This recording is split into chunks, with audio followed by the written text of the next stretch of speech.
आज मैं आपको एक ऐसा कहानी सुनाने जा रहा हूं जो आप सुने तो हैं उसके बारे में, लेकिन वो कहानी आज भी आपका अधूरा है। वो कहानी है अंगुलीमाल डाकू का और गौतम बुद्ध का।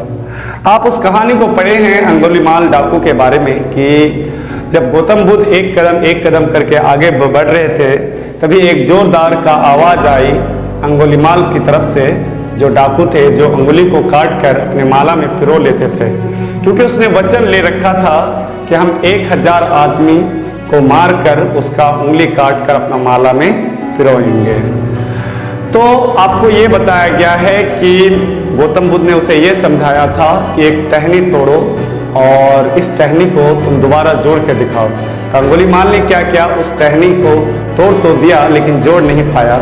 इससे उसने समझाया कि किसी चीज़ को तोड़ना आसान होता है, लेकिन जोड़ना क्या होता है, बहुत ही मुश्किल होता है। सही बात है दोस्तों कि कोई भी चीज़ को तोड़ना बिखरना आसान होता है, लेकिन उस चीज़ को जोड़ना बहुत ही क्या होता है, मुश्किल होता है।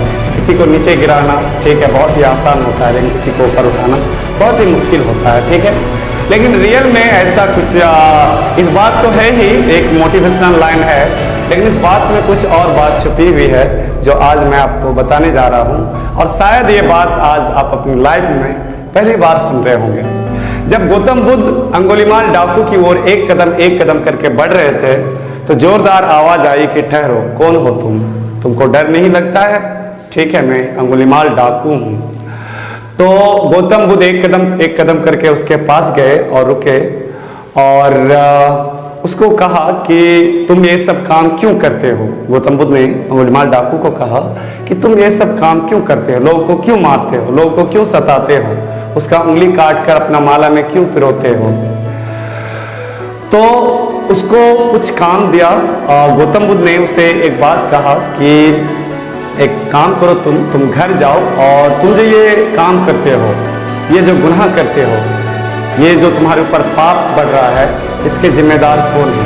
क्या तुम स्वयं हो या तुम्हारे घर वाले भी हैं? ठीक है, तो अंगुलीमाल उसके सामने जवाब दे रहा है कि नहीं, जो मैं गुनाह कर रहा हूँ या जो पाप कर रहा हूँ या जो भी मैं काम कर रहा हूँ, इसका जितना हिस्सेदार मैं हूँ उतना हिस्सेदार घर वाले भी हैं मेरा। बोला जाके तुम पूछ के आओ, मैं यही ठहरता हूँ। तो अंगुलीमाल डाकू से कहने लगा कि तुम भाग तो नहीं जाओगे। तो गौतम बुद्ध कह रहे थे कि तुम एक काम करो, अगर तुमको विश्वास नहीं है तो एक काम करो, मुझे इस रस्सी के द्वारा इस पेड़ पर बांध दो और तुम अपने घर वाले को पूछ कर आओ कि ये जो तुम काम कर रहे हो, क्या इसका हिस्सेदार या जिम्मेदार क्या घर वाले हैं या फिर तुम ही हो इसका जिम्मेदार या हिस्सेदार। तो वो घर जाते हैं और सर्वप्रथम अपनी माँ को कहता है कि मम्मी, जो मैं लोगों को मारता हूँ, लूटता हूँ या फिर उसको उंगली को काट कर अपना माला में जो पिरो देता हूँ, क्या इसका हिस्सेदार आप हैं? तो मम्मी कहती है नहीं बेटा, मैं इसका हिस्सेदार नहीं हूँ, मैं इस पाप का भागीदार नहीं हूँ। इसलिए भागीदार नहीं हूँ क्योंकि मैंने तुमको जन्म दिया है। ठीक है, तुमको मैंने ये काम करने के लिए नहीं कहा हूँ कि लोगों को मारो, लोगों को सताओ, लोगों को डराओ, लोगों को लूटो। ठीक है, मैंने कभी नहीं कहा। बस मुझे पेट भरने से मतलब है। तुम अब रोजी रोटी कहाँ से ला के दोगे, ठीक है, ये तुम्हारे ऊपर है, लेकिन तुमको मैंने कभी नहीं कहा कि गलत काम करो। तो बेटा, तुम जो भी काम कर रहे हो उसका जिम्मेदार तुम खुद हो।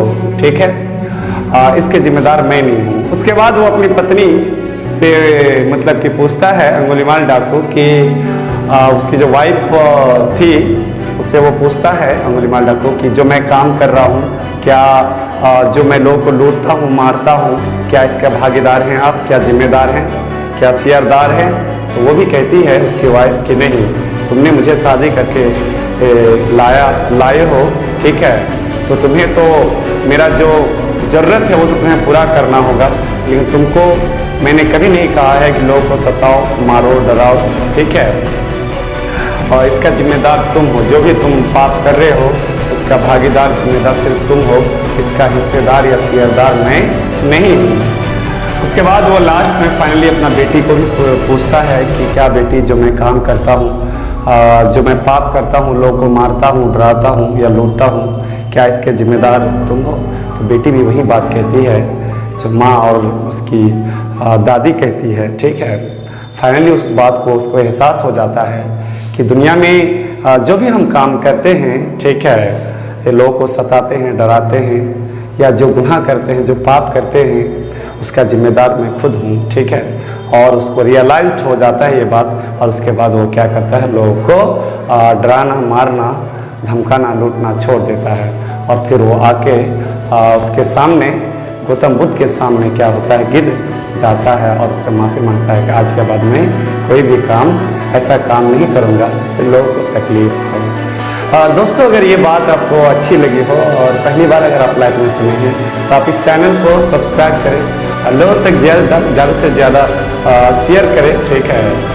बहुत दिनों के बाद मैं इस चैनल को फिर से रिस्टार्ट किया हूँ, बीच में छोड़ दिए थे किसी कारणवश, लेकिन अब मैं उम्मीद करता हूँ कि आप लोग को इस चैनल में मोटिवेशनल स्टोरी, साथ ही साथ एजुकेशन से रिलेटेड जो कंटेंट है वो प्रोवाइड करता रहूँगा। Best of luck, thanks everyone.